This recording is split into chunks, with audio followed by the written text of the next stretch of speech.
Nós vamos conversar hoje com Clóvis Alves de Souza, que é advogado e escritor. Ele tem esses dois livros publicados, Excelências Bandidas, O Império da Corrupção no Brasil, cujo tema é óbvio, e o mais recente do Clóvis é Brasil Despedaçado.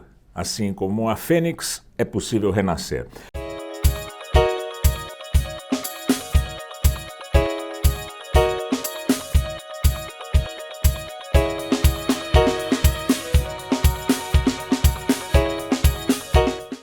Qual é o tema deste seu segundo livro? No segundo livro eu abordo todas as questões nacionais. Eu falo desde do desenvolvimento do turismo no Brasil, como fazer isso, abordo a questão dos transportes, não só de passageiros, mas ferroviários. Sugiro a utilização de hidrovias, voltar às ferrovias de onde nós não deveríamos ter saído. Falo da questão agrícola, da dificuldade do escoamento da produção, o gargalo que isso nos leva no mundo. Enfim, eu faço um apanhado geral do Brasil, falo das dificuldades da educação, da violência e, na minha modesta opinião, cada um dos temas, dos diversos capítulos, eu abordo o problema e, sem querer ser o dono da verdade, eu apresento uma proposta de solução disso. Você tem uma proposta nesse livro que é a da redução do número de municípios no Brasil. Isso. Como é isso? Eu venho tratando disso há muito tempo, comecei nas redes sociais e veio na primeira edição do Excelências Bandidas, nesta segunda edição, e muita gente me questionou, mas como é que o senhor pretende fazer isso? Então agora no Brasil Despedaçado eu aprofundo esse tema. Há algumas regiões do estado de São Paulo, por exemplo, nós teríamos que juntar 16 cidades para fazer uma de 20 mil. O senhor preconiza o mínimo de 20 mil habitantes por cidade? 20 mil habitantes, porque é uma condição que daria àquela cidade uma sustentabilidade econômica. Hoje, esses 5.570 municípios, cada um deles tem uma Câmara de Vereadores com no mínimo 9 vereadores, que é o que está na Constituição, e que nos leva para 57.900 vereadores no país, com mais de 650 mil assessores, tá certo? É uma fábula de dinheiro. E cidades que não se sustentam. Nós temos, por exemplo, vamos pegar aqui o nosso estado, que é São Paulo. A menor cidade aqui é Borá, com 822 habitantes. Serra da Saudade, em Minas, com 830 habitantes. É um absurdo. O senhor propõe o enxugamento da concentração dos municípios. E como é que seria, por exemplo, a distribuição de verbas? Como é que funcionaria a circulação dos impostos nesse caso? Isso. Hoje, esses municípios todos, eles vivem basicamente da participação do Fundo de Participação dos Municípios, o FPM. No estado de São Paulo, essa verba do Fundo de Participação dá 7.200.000 reais para cada minúscula cidade por ano. Em algumas regiões tem que agrupar 16, então esse dinheiro viria todo para uma cidade de 20 mil e junto com isso vem também todos os funcionários, o que provoca, faz com que esse município resultante da fusão fique no mínimo 20 anos sem contratar ninguém. Isso já é um ganho monumental. E você corta, na minha proposta, desses 57 mil vereadores, vamos cortar 37 mil, reduzindo 3.300 cidades. Então são 3.300 prefeituras a menos, mesmo número de câmaras de vereadores a menos, secretários, assessores, é uma fábula de dinheiro.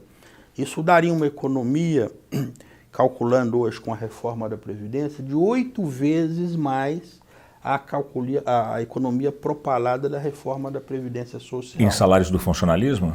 Isso, e outros gastos? E outros gastos. Até mesmo, abordo isso aí também, há um estudo do TCU, Tribunal de Contas da União, que demonstra cabalmente que 57% do dinheiro, 67% do dinheiro enviado para a educação e para a saúde são desviados nessas minúsculas cidades. E uma boa parte não conseguem sequer prestar contas à União. A sua proposta envolve também o número de estados brasileiros? Inicialmente eu estou tratando dos municípios. Por que isso? Essa criação desordenada de municípios ocorreu ao longo do tempo, mas teve uma concentração que foi após a Constituição de 1988. Então, de 1991 a 2000, foram criados novos 1.016 municípios no Brasil. Uma média de 8,6 cidades novas por mês. Não há orçamento no mundo que resiste a isso. Rio Grande do Sul, que hoje está mais que quebrado, Rio Grande do Sul cresceu 120% o número de municípios nesse período. Criação de feudos eleitorais, onde os seus criadores, deputados e senadores, mentiram para a população, dizendo que eles teriam uma vida muito melhor tendo o poder mais próximo. Não, só arrumaram mais contas para pagar. Como é que é recebida essa sua tese da necessidade da redução dos municípios no mundo político? No mundo político isso causa um certo espanto, tá certo? Mas na população em geral, e eu tenho alguns vídeos falando disso na minha página Excelências Bandidas no Facebook, é muito bem recebida, porque quando a pessoa consegue compreender que o que foi feito com eles, na verdade, foi os políticos literalmente cavalgar a população, e aí a população toda, não só aqueles que votaram pela emancipação, porque essa conta é dividida com todos nós, e pasmem os senhores, nós do estado de São Paulo, pagamos sozinhos 48% dessa farra toda no Brasil.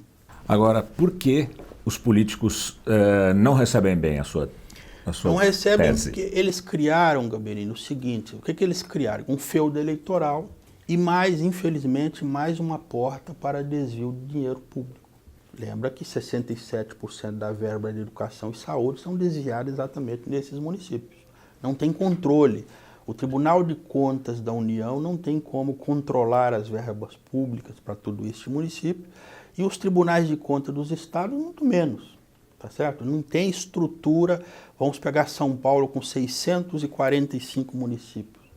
O TCE não tem estrutura para controlar a miúde as contas de todo esse povo. Aí você pega Minas Gerais com 857 municípios, a mesma coisa. Não há condição. São municípios que a sua arrecadação não cobre a folha de pagamento. Então isso tem que sair do meu, do seu, do nosso bolso todo mês, para pagar a folha de pagamento. Isso não é produtivo. Eu quero um município forte para que ele consiga, com esta renda, ainda que seja, continue com a nossa para iniciar, consiga promover o crescimento da cidade e a geração de empregos produtivos, não empregos públicos. Emprego público não produz nada. É claro que o funcionário público é extremamente essencial para o serviço à sociedade, mas não produz. Nós temos hoje um número absurdo de funcionários públicos, passa de 15 milhões entre ativos e inativos, que dá 13,6, um funcionário para cada 13,6 habitantes do Brasil, incluindo crianças, idosos, deficientes, etc. Fiz uma projeção aqui, projetando isso para mais 20 anos para frente, né? Imaginando que não hajam novas contratações, só a reposição dos aposentados, nós vamos chegar a 26 milhões de funcionários públicos, entre ativos e inativos.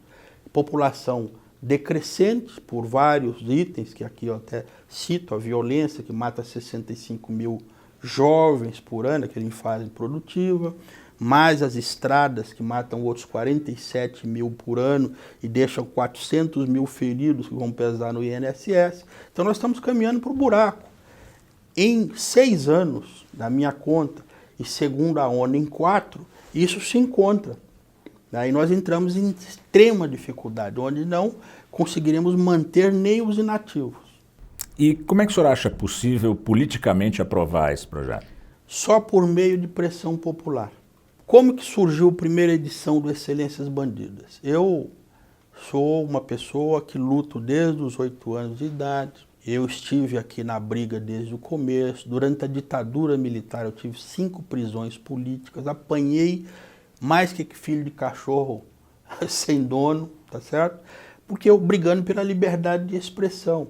Eu aprendi a cozinhar, porque eu cheguei em São Paulo sozinho aos 15 anos, morei sozinho. Eu fazia minha comida, trabalhava, ia para a escola, chegava, tinha 3 horas para fazer a marmita no dia seguinte, né? Então eu aprendi a cozinhar nas páginas do jornal Estado de São Paulo, lendo as receitas. Por quê? Censura. As notícias eram censuradas, colocavam as receitas no lugar. E aquilo foi me criando uma revolta. Quer dizer que aqui você não pode falar? Não, não pode falar. O Jornal da Tarde, o Estadão publicava Camões. Isso. O Jornal da Tarde publicava receitas. As receitas. Eu aprendi a cozinhar ali. Então, comecei a brigar por liberdade de expressão. Participei da campanha das diretas já, do Fora Collor, do Fora Dilma, enfim, todos os movimentos que tiveram aqui nesse país, eu tive a felicidade de participar deles.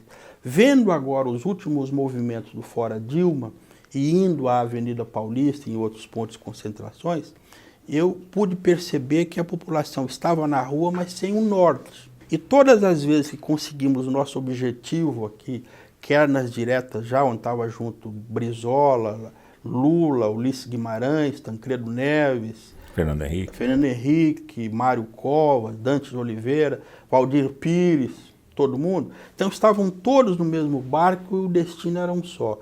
No Fora Collor a mesma coisa, no Fora Dilma também. Então quando eu vi toda essa garotada com ímpeto de luta na rua, mas sem um discurso pronto, qual é o seu objetivo, ninguém sabe. Na Paulista você tinha 10 caminhões, cada um com um tema, não chega a lugar nenhum. Então eu publiquei o Excelências Bandidas, primeira edição, na tentativa de dar um norte a esses movimentos. Aí isso veio crescendo, a vontade veio crescendo, aí veio segunda edição, veio agora o Brasil Despedaçado e virão outros pelo caminho. Tá bem. Eu agradeço muito a sua entrevista, a oportunidade de conversarmos aqui no Planeta Azul. Foi um imenso prazer. Muito obrigado. Nós conversamos com Clóvis Alves de Souza, que é advogado e escritor. Clique aqui ou no link que está na descrição do vídeo. É muito fácil você se inscrever. Basta clicar aqui e no sininho para ser avisado de novos vídeos.